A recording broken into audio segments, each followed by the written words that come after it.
ponto central da minha pesquisa de doutoramento, que é bem diferente daquela que eu trabalhei no mestrado, é procurar entender os valores inerentes aos homens casados portugueses entre os séculos XIV e XV. Mais precisamente, resumindo numa linha, o meu alvo é analisar em que medida o casamento pode se configurar como um estágio de formação moral dos homens, do homem casado nessa época. O meu interesse central do meu trabalho é cortejar os tratados de confissão escritos entre os séculos XIV e o início do século XVI, para analisar o papel da vida matrimonial como um estágio de aprendizagem para preparar o homem leigo para ser honrado e reto em cada segmento da sociedade portuguesa em que atuava. O texto que irei apresentar agora é dividido em 3 partes. Primeiro, uma parte introdutória. A segunda, eu vou discutir brevemente o regime de práticas sociais prescritas para os casados, prescritas por esses confessores para os casados.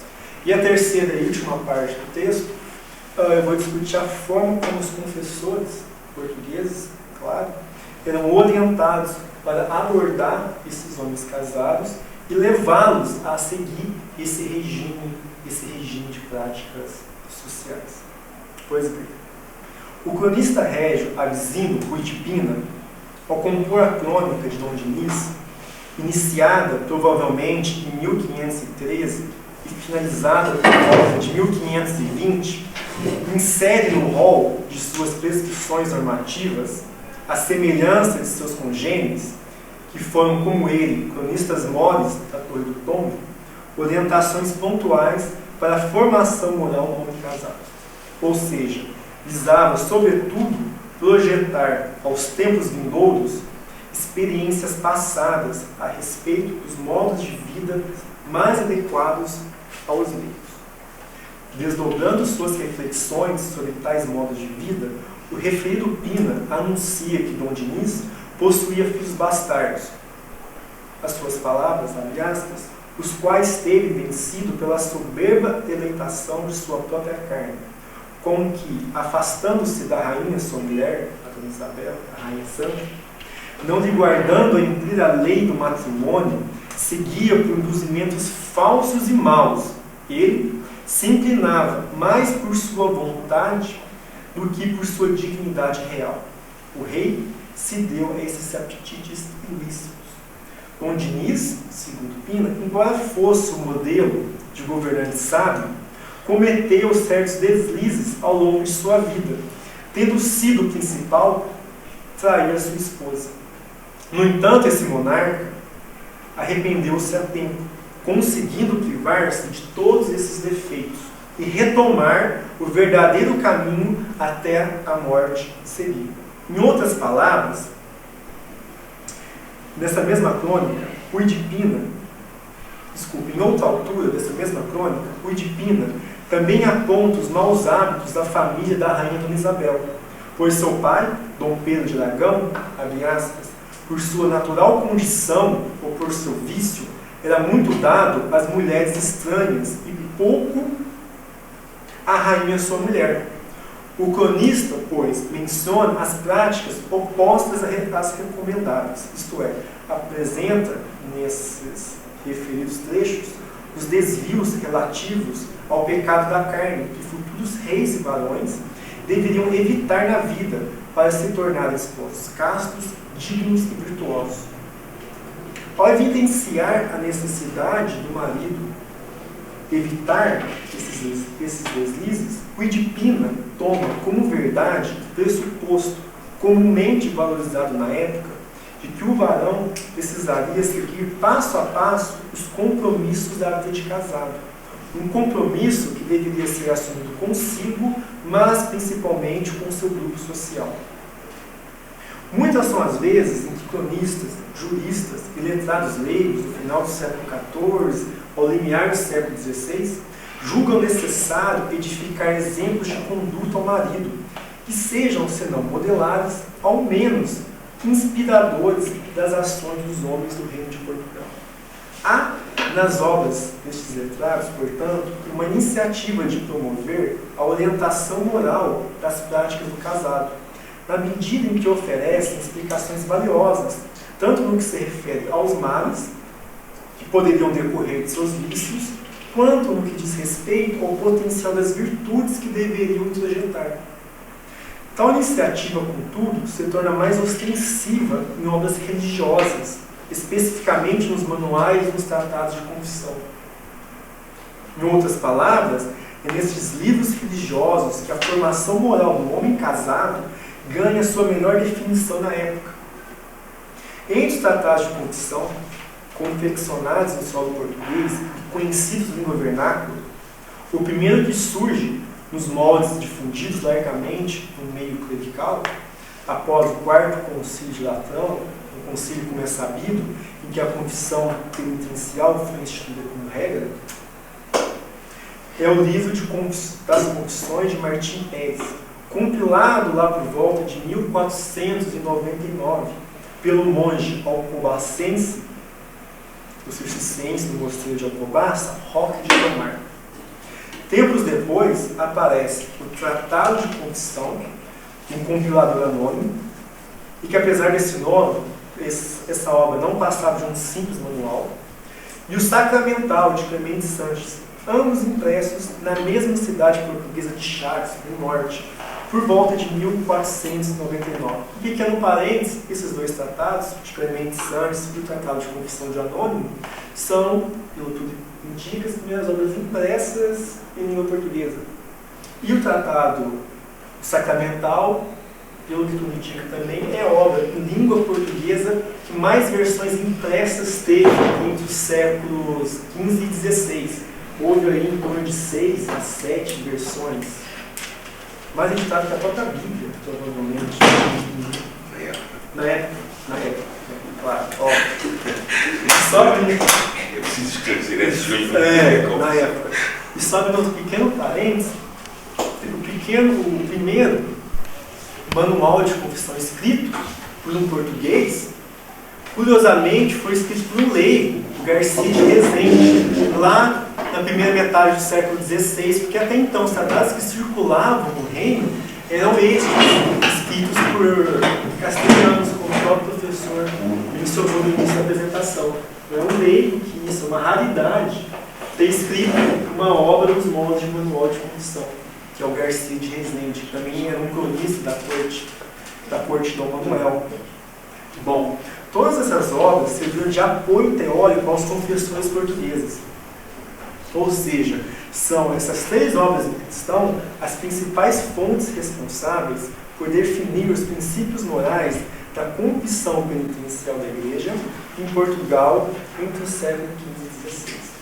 Como até o limiar do século XVI, os confessores letrados do reino não tinham ainda o hábito de elaborar seus próprios manuais de confissão, passou a se tornar uma atitude corriqueira eles buscarem na versão portuguesa dos tratados castelhanos de Pérez e de Sanches, bem como no tratado de confissão de origem certa, os fundamentos morais lançados no Concílio de Latrão IV, a respeito não apenas da confissão penitencial, mas também sobre o papel moral de outros sacramentos da Igreja na vida do cristão, como o próprio matrimônio. Além disso, é importante ressaltar que os tratados de confissão eram provavelmente as únicas produções normativas responsáveis por definir em uma única obra o significado do sacramento da penitência e também as posturas consideradas, se não ideais, ao menos inspiradoras para o pecador as assumir diariamente após confessar o seu pecado. Tais obras eram frequentemente utilizadas pelo confessor na expiação das faltas dos homens casados e também dos seus filhos ou dos próprios leigos, clérigos, servindo como uma espécie de glosa geral acerca dos pecados capitais, em que o pároco confessor poderia encontrar facilmente sugestões, críticas e apontamentos dirigidos à melhoria do comportamento dos cristãos em geral. Mas é aos casados que o grosso dessas prescrições eram dirigidas, como veremos melhor ao longo dessa apresentação.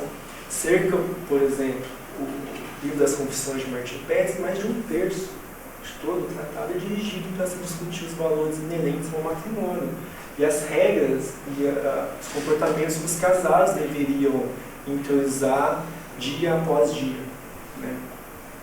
Foi essa preocupação recorrente de leigos, mas principalmente de confessores, de regular a postura do esposo na sociedade portuguesa no final do século XIV, ao limiar do século XVI, que me levou a formular a seguinte questão com todo o meu trabalho. Em que medida a vida matrimonial possibilitaria ao homem aprender um conjunto de valores que lhe serviria para aperfeiçoar cada conduta de sua vida? Para responder essa questão, agora entrarei no primeiro tópico do meu texto, que é o regime de práticas sociais prescritas para os casados, esse regime que recheava esses tratados, esses supramencionados tratados de confissão. Antes de meados do século XIV, por serem escassas as referências às práticas dos homens casados, que vinham resumidas em alguns poucos parágrafos de constituições sinodais, ainda embrionárias, ou de textos de chancelaria régia, os homens de saber não costumavam prescrever conceitos específicos para essa gente. Tal quadro foi aos poucos se alterando, principalmente com o aparecimento de tratados de confissão do solo português, em que um dos principais propósitos era aperfeiçoar as práticas sociais de tais homens, lhes mostrar a importância do casamento como uma boa opção de vida. Afinal, um dos principais deslocamentos na produção de confessores em relação aos tratados pedagógicos monásticos de 300 aloja-se na elaboração de prescrições pontuais e específicas para a formação moral dos homens casados. Essa nova guinada da produção religiosa portuguesa se dava no sentido de elaborar, portanto, tratados cujo teor moral poderia aperfeiçoar as ações do leigo, especificamente do varão, em diferentes âmbitos de sua vida. Para entendermos o novo regime prescrito aos casados, observemos mais diretamente a obra de Martim Pérez. No livro das Confissões, esse autor explica: só no casamento a prática sexual é bem vista. Deus quis oferecer aos homens o matrimônio, porque o ajuntamento carnal, sem ele, não poderia ser feito sem torpidade e pecado. Com a promoção desse conselho, o confessor insistia com o varão e a esposa deste para praticarem moderadamente relações sexuais ao longo da vida, mas não deixava de adverti-lo sobre os supostos riscos decorrentes dessas práticas. O que se refere a tais riscos evidencia em suas incursões pedagógicas o pressuposto de que o casal deveria ser temperado para evitar que o excesso de sexo se tornasse uma cadeia de ações com vistas ao deleite do corpo. Destarte, em diferentes momentos da obra, ao listar os compromissos que o casal precisava assumir diante de seu confessor, Pérez forma um regime de práticas sexuais para as pessoas leigas sem que adotar. Pérez lembra ainda que o matrimônio foi feito por duas coisas principais, e isso é uma reflexão constante, obviamente, para aumentar as linhagens e para se escapar do pecado da fornicação. Ao levar em conta esse conselho, o homem e a mulher saberiam que as relações sexuais foram permitidas para que gerassem novos filhos. Nessa assertiva, também se aloja outra pretensão de Pérez: a promoção de um perfil de varão casado dedicado à esposa e aos filhos. Tal religioso, por diversas digressões morais, mostra que o sacramento do matrimônio proporcionava aos homens condições para constituir uma boa família e criar filhos nos ditames morais das regras cristãs. Ao defender esse posicionamento, nunca esquece de chamar a atenção do varão para ser honesto consigo e com o seu grupo. Se não fosse honesto bastante, dificilmente cumpriria os votos matrimoniais, podendo se tornar até um homem adúltero e libidinoso. Eis assim as características de um varão virtuoso desses tempos: honesto, temperado e bom marido. Mas quais seriam então as ações intrínsecas ao comportamento de um marido temperado e honesto naquela época? Quem respondia bem a essa questão, tempos antes de Martim Pérez elaborar o livro das Confissões, era Tomás de Aquino. Para ele, o homem honesto era aquele que usava o juízo da razão a fim de rejeitar prontamente os impulsos pecaminosos da carne e não se deixar ludibriar pelas tentações do mundo. Assim como Tomás, Pérez também cobrava do varão atenção para ser alguém responsável por suas ações, alguém realmente disposto a refletir sobre cada postura tomada no cotidiano de sua relação matrimonial. Além disso, a honestidade era um valor oposto ao vício de falar mentiras e injúrias. Ou melhor, um varão honesto era aquele cristão que conhecia a importância de honrar os votos matrimoniais, de seguir os conselhos do seu confessor e de nunca omitir ou esconder seus segredos para a esposa. Ser honesto era quase o mesmo que temer vergonha de sofrer alguma acusação de perjúrio da mulher ou do próprio confessor. Nesse momento, os confessores ajudaram a instituir a opinião de que a honestidade seria um valor inato ao varão compromissado com seus deveres sociais. Dispondo-se a contribuir para a formação moral dos varões, Martim Pérez se propôs ensinar aos nobres e até mesmo aos mais rudes, ignorantes, lembrando que nessa época, ignorante era aquela pessoa associada ao rude, aquela pessoa que não praticava as regras dos homens de acordo com o que era esperado pelos confessores ou os religiosos. Ser ignorante não é só a falta de conhecimento, mas não praticar as ações de acordo com o que era exigido pelos religiosos e outros letrados da época. Assim, evitando a desonestidade, o descomedimento, não cairiam no erro de ferir o puro sacramento do matrimônio. Para estender essa rede de benefícios a todos os valores casados do reino, os tratados de confissão deveriam inspirar os confessores para interferir em suas vidas e estavam em condição de ajudá-los, já que preceituavam lições de caráter funcional prático para ensinar essas pessoas a conduzirem as próprias ações livre dos deleites excessivos do corpo. Visando promover tais lições de fundo moral, Martim Pérez toma cuidado de orientar o varão para evitar os vícios da carne, pois, como bem ressalta, não é sempre que poderia praticar o coito com a esposa. Em outra passagem significativa de O Livro das Confissões, menciona o Pérez: convém ao cristão, em algum tempo do ano, ter ajuntamento com a sua mulher, sabendo que devem se preservar em outros momentos da vida.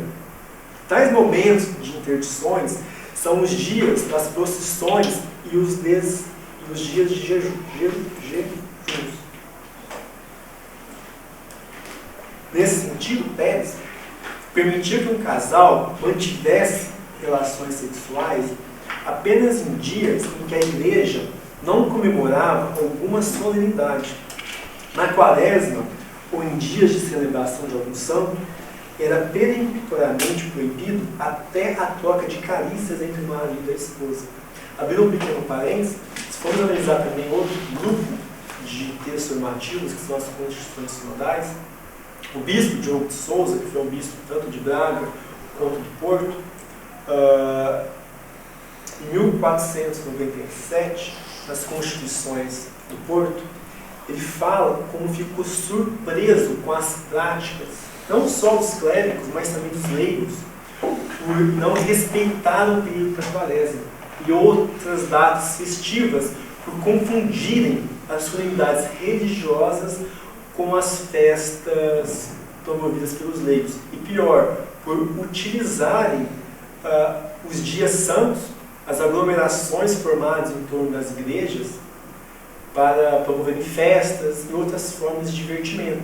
Daí, ferirem essa regra que, dos confessores e dos bispos, era fundamental, era o respeito integral de ação, evitando qualquer forma de deleite e de excesso. Não é? Até tem relatos dizendo, dos bispos de outros souls, dos principais, mas há outros, como que nas solenidades noturnas, que as pessoas até utilizavam o espaço da igreja, o interior e o exterior, para praticar o coito sexual, que era algo que acontecia, parece que meio que sem muito constrangimento das pessoas que viviam naquela época. Bom, segundo Martim Pérez, ele diz, abre aspas, outras sim, parece que a natura defende o ajuntamento carnal, mas não quando a mulher está grávida, porque o ajuntamento carnal é ordenado naturalmente para a manutenção da geração. Quando é feito durante o período da gravidez, passa a ser torto e sem razão. Tal chegança entre o marido e sua esposa, nesses dias, é totalmente sem proveito. Parece que estes devem conhecer melhor as bestas, que guardam seus tempos certos e ordenados para fazerem suas gerações. A relação sexual praticada por um casal nesses tempos de interditos nunca deixava de maculá-los, pois era vista como uma prova bastante convincente e reveladora de que preferiam a busca do deleite e respeitar fervorosamente os dias santos. Além disso, Pérez defende, mais uma vez, nesse trecho acima, que as relações sexuais eram permitidas no cotidiano do casamento, desde que o casal as praticasse apenas para gerar novos filhos, e não para saciar o seu gosto pelos desejos da carne. A defesa ou o enaltecimento do matrimônio não significava, nesse modo, uma suspensão das regras e interditos sexuais, mas sim a criação de um novo regime, ou pelo menos o ordenamento das práticas sociais dos leigos para viabilizar uma vida de casado virtuosa. Em uma época que aumentava vertiginosamente os incentivos ao sacramento do matrimônio, consolidou-se no senso comum dos eclesiásticos a ideia de que o homem nascera para viver em comunidade, como defende Martim Pérez. O homem, naturalmente, é animal companheiro e é obrigado, por dívida moral e de honestidade, a falar verdade aos homens. O homem sem companhia não vive. E isso mesmo porque, sem o prazer, não pode o homem viver, pois tem uma dívida natural e honesta de conversar com os outros deleitavelmente, salvo quando os pode entristecer. Neste caso, continuando com as próprias palavras de Martim Pérez, nesse caso, não é uma amizade focada no amor recíproco de um ao outro, a qual fala Aristóteles em sua Ética. O anseio de conviver com outras pessoas era encarado como um ímpeto inerente ao homem, ou seja, algo típico de seu comportamento. Em outras palavras, Pérez acreditava na existência de uma força espontânea e imperativa em cada homem, que o motivava a buscar felicidade plena nos envolvimentos com amigos, filhos e principalmente com a esposa. Por isso, esse religioso e outros clérigos eruditos buscavam programar novos jogos sociais em que o varão se sentisse à vontade para deixar esse impulso aflorar, ao ponto de conseguir escolher uma consorte devota e prestativa. Só abrindo um pequeno parênteses aqui, outras obras escritas pouco tempo antes do livro das Confissões, São Cobassa, como O Morto Esposo, tantas outras, tinham um discurso um pouco diferente. Na verdade, podemos dizer o contrário, porque orientavam esses homens para a vida solitária e devota, como se a vida solitária e devota, distante de amigos e de outros companheiros, pudesse levar o homem a um patamar superior.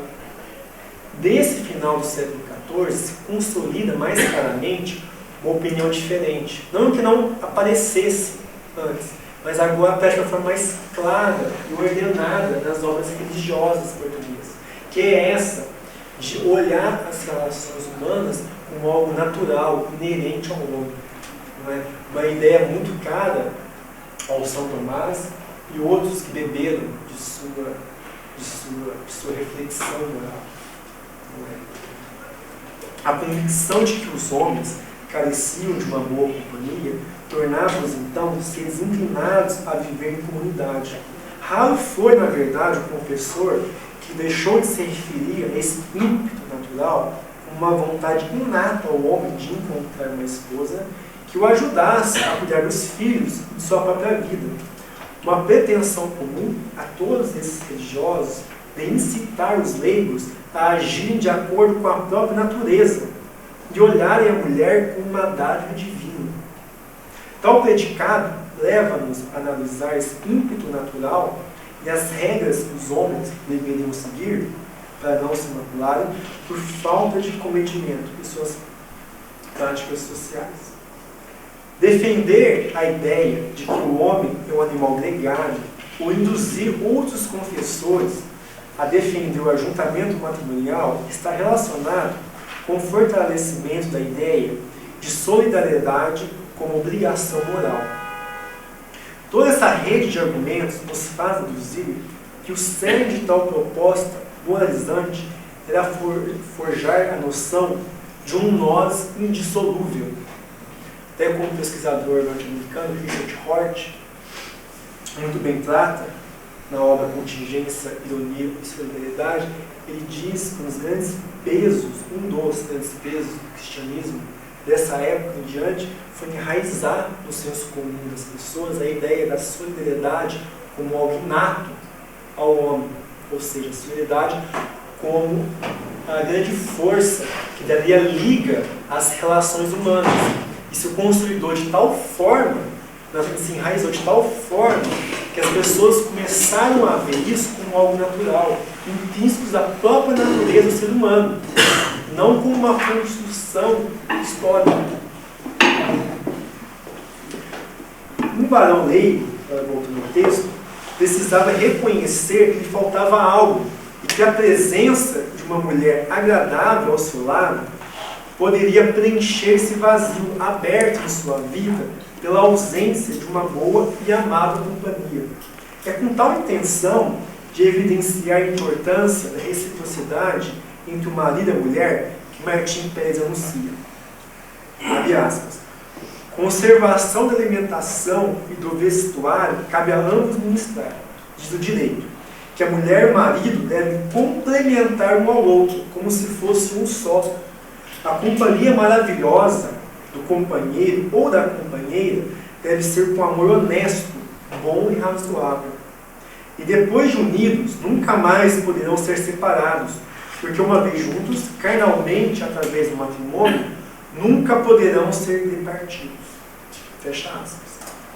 Esse confessor, assim como os outros, se preocupa em explicar às pessoas que o matrimônio só daria certo quando marido e esposa estivessem em sintonia para decidirem juntos o rumo que a relação tomaria no presente e tempos futuros.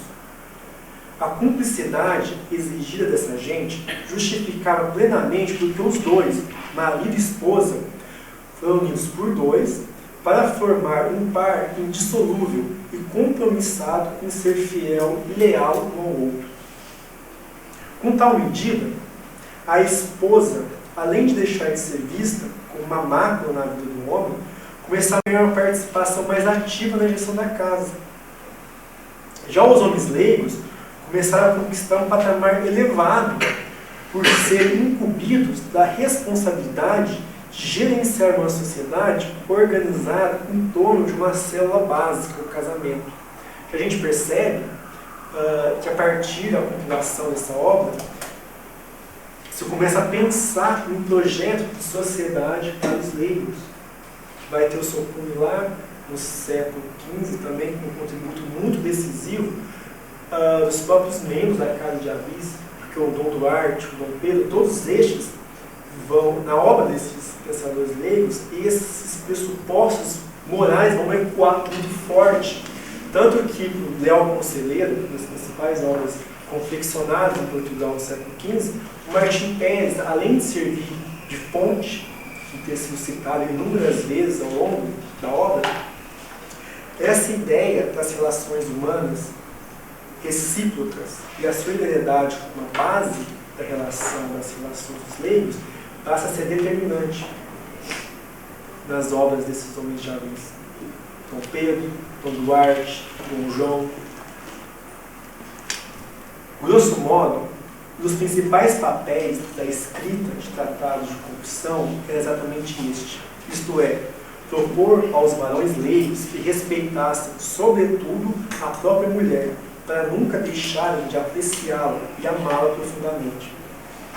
Os tratados de confissão ajudaram, assim, a traduzir aos confessores a maneira como os bispos projetaram os valores e práticas sociais que os varões devem, ao menos, tomar como parâmetro regulador. Em outras palavras, no afã de projetar modelo de conduta, os confessores puderam criar obras que muitas vezes eram permeadas com uma forte tentativa de denunciar os vícios comuns aos casados. E essas obras se tornaram, ao longo do século XV, as principais referências para os párocos prepararem seus sermões e refletirem sobre o sacramento da penitência.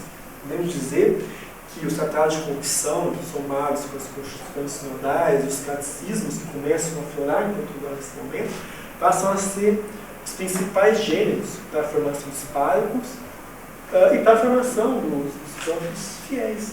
Não é? Bom,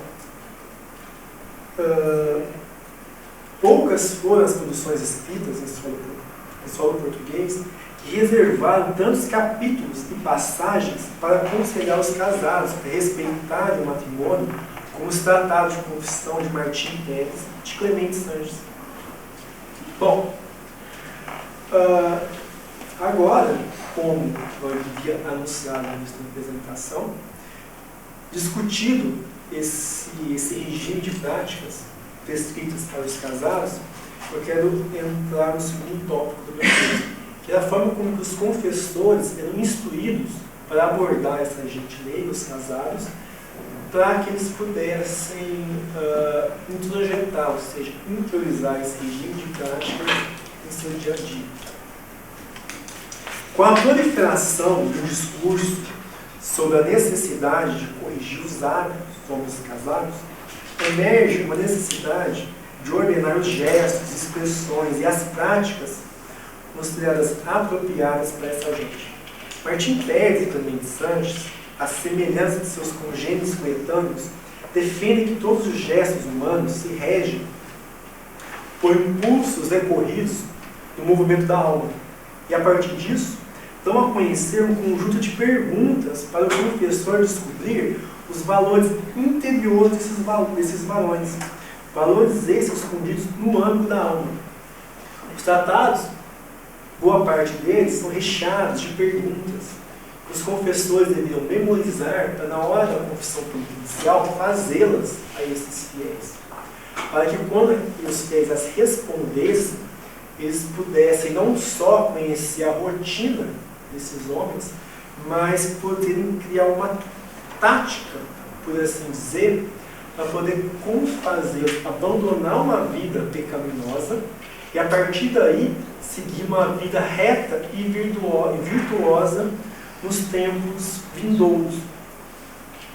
Bom, o Pérez sugere que o fiel se confessasse da seguinte forma: se mostrou um mau gesto ou uma cara por sangue a alguém, ou se disse algo mal ou alguma blasfêmia, e o confessor, por sua vez, precisa observar enquanto o confessado, o penitente, se confessa nesses moldes, ou seja, os tratados não só ensinam ao confessor a perguntar, mas ensinam ao confessor a ensinar o penitente a se confessar, ou seja, dão exemplos de frases curtas que os penitentes poderiam dizer em frente ao confessor para que ele pudesse externalizar o que ele sente por dentro. E essa frase que eu disse é um exemplo. E quando o confessado dissesse isso, o confessor, por sua vez, precisa observar os pecados da língua desse fiel, se por sangue deu mal, isso abre aspas, que é o próprio texto do Martim Pérez. deu um mau conselho contra alguém, ou se desprezou alguém em seu coração, ou se lhe mostrou por fora de si a ação que tinha. Semelhante direção segue também Sanches, quando aconselha o confessor a instigar os fiéis em certas circunstâncias a se confessar do seguinte modo, abre aspas, pequei por ira, em obra com presunção e com gesto desordenado por me vingar de alguém. Então, tanto Pérez quanto Sanches sugerem nesses trechos uma análise do movimento da alma do fiel, partindo de um complexo exame dos comportamentos desse homem em determinados momentos em que agiram pelo pecado da vida ou da blasfêmia. Ao fazer a sugestão, ou seja, ao escrever essas frases que os penitentes poderiam professar ao longo da confissão, acreditam que o vício poderia comandar os gestos, principalmente os das mãos, quando escapam do controle da razão e acabando se tornando instrumentos pelos quais os pecados da blasfêmia e da ira se manifestariam ao ponto de enfraquecer todo o restante do corpo. Para evitar esse dano ao corpo, o certo, indicam os confessores, é valorizar os gestos mesurados e comedidos, ou melhor, posturas opostas aos movimentos impúdicos. Há uma forte opinião corrente nessa época que define os maus gestos como expressões físicas dos vícios e que, sobretudo, equipara o desleixo do corpo e o descomedimento dos eleitos à propensão ao pecado da carne. Antes de iniciar a confissão, segundo Martim Pérez, o certo era que o confessado se apresentasse, dissesse de frente para o clérigo a sua idade, profissão, se era casado, cavaleiro, servo, mercador ou membro de alguma ordem militar. Pouco tempo depois da confissão desse tratado de Martim Pérez, o confessor anônimo do tratado de confissão apregoa aos párocos um conselho semelhante ao de Pérez, que é o seguinte, abre aspas, saiba o confessor da pessoa que se lhe confessa de que estado é e ofício que exerce, e dependendo do ofício que cada pessoa tiver, assim lhe pergunte pelos pecados e enganos que são mais chegados, e de acordo com o ofício e o modo que tem de viver, item, devem perguntar a cada uma das pessoas se são casadas e quanto tempo há que o são, e se são casadas de modo adequado ou não.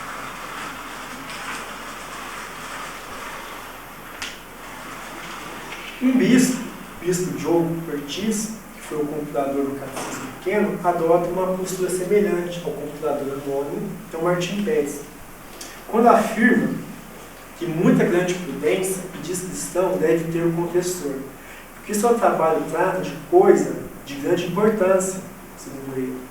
Por isso, o confessor deve saber as regras gerais da confissão, levar as pessoas a falarem de acordo com o seu estado, se é homem, mulher, leigo, casado, solteiro, virgem, mercador, lavrador ou oficial.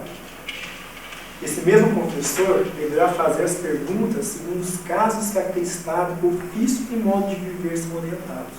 Ou seja, tanto os bispos quanto os confessores orientavam os párocos a primeiro saberem a origem da pessoa, se era casado ou não. Quando soubesse que era casado, a partir daí, investigar pormenorizadamente cada desvio em sua conduta, para aí sim saber como poder ajudar esse homem.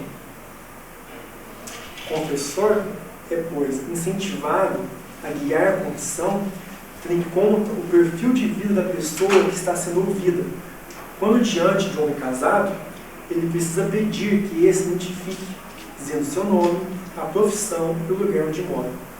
Só depois o pároco vai começar a instigá-lo a comentar principalmente os pecados relacionados aos desvios da carne e ao modo como administra sua casa. Daí, através de perguntas, ele vai levando o penitente a interiorizar todo aquele regime de práticas que foi discutido agora no início da minha comunicação. Bom, vejamos agora como os casados serão abordados.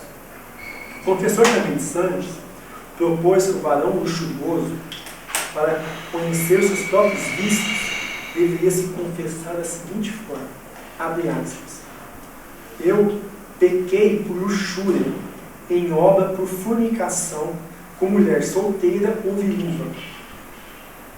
Por isso, cometi o adultério. Cometi esse pecado em lugar sagrado, ou em tempo santo. Isso se o pecado fosse cometido em uma igreja, por exemplo. Assim como em jejuns ou em festas, e algumas vezes por deleite ou por proveito ou malquerança. Esse penitente deveria também dizer, pequei por luxúria, enganei mulheres com palavras falsas e prometimentos, e as trouxe por cantares amorosos, ou por palavras doces, típicas dos jograis. E quando pude, trouxe ela ao meu amor, por afagos e por palavras mentirosas. A razão de se confessar sob esse molde seria assumir ser luxurioso, adúltero e mentiroso, isto é, uma pessoa culpada e à espera de ajuda de seu confessor. Podemos dizer que a confissão teria 3 propósitos básicos. O primeiro, a pessoa se identificar como pecador, que é quando a pessoa reproduz essas frases que Martim Pérez e o Clemente Sanches aconselham. Por exemplo, pequei porque fui adúltero. Assim, o segundo momento seria a pessoa se sentir constrangida por ter sido adúltero. E o terceiro momento da confissão é quando para o confessor o aconselha a, como a partir daí, assumir uma vida de caráter virtuosa, que é respeitando os mandamentos, sendo um homem comedido, sendo um homem que respeita as festas cristãs e que sabe praticar o coito nas datas adequadas. São em datas que não sejam as épocas de jejuns e nem na quaresma e em outras solenidades da igreja. Nesse momento em que o homem intemperado se sente à vontade para falar sobre si, porque aí abre uma relação de amizade a partir desse momento entre o confessado e o confessor, o penitente e o confessor. Sanches orienta a esse homem adulto a se confessar ainda de uma outra forma, depois de se assumir como adulto. Ele também deveria dizer, pequei contra o 6º mandamento, que é não farás fornicação. Pequei pelo ajuntamento com mulher, não sendo casado com ela. Isso, o próprio confessado deveria dizer, já comentei no início da minha confissão, quando eu descrevia os pecados da luxúria. Então, é uma dupla confissão. Ele deveria confessar que pecou, pecado da luxúria, e em seguida confessar que feriu o 6º mandamento da igreja. Então, o esquema é especialmente decisivo para o próprio penitente entender que era um destemperado, quando descumpria o 6º mandamento sagrado. Seria como se, ao falar sobre si, o homem casado pudesse se conhecer melhor, conhecer a sua conduta. E se conhecendo, ele pode saber como, em um futuro próximo, ele poderia conduzir os passos da sua vida virtuosamente. As falas que constituem a confissão deveriam retomar sempre o mesmo ponto, ou seja, a mácula cunhada pelas ações perniciosas. Por isso, essa repetição, às vezes, da pessoa confessar o mesmo pecado, às vezes de diferentes formas. Ora, porque cometeu o pecado da luxúria, ora, porque feriu o 6º mandamento da igreja. Ora, porque às vezes pode ter até outra regra, dependendo da gravidade que são os seus pecados. Espera-se, na época, que as palavras do pároco fossem fortes e precisas o suficiente para que o fiel, quando confessasse esses deslizes luxurioso percebesse a gravidade de sua falta, como mais cedo disse, para se despertar do estado pecaminoso e assumir consigo próprio e com o seu confessor um pacto tácito, pelo qual aceitaria evitar no futuro o pecado da luxúria, já cometido anteriormente. Em outras palavras, o confessor provocava esse varão, ou seja, o varão pecador, luxurioso, a falar sempre a verdade, e não qualquer fato ou acontecimento, e não poder ser prolixo e repetitivo, mas somente o que bastasse para revelar algo surpreendente escondido em sua memória, algo que o fizesse enxergar em pouco tempo a proporção dos seus próprios erros cotidianos.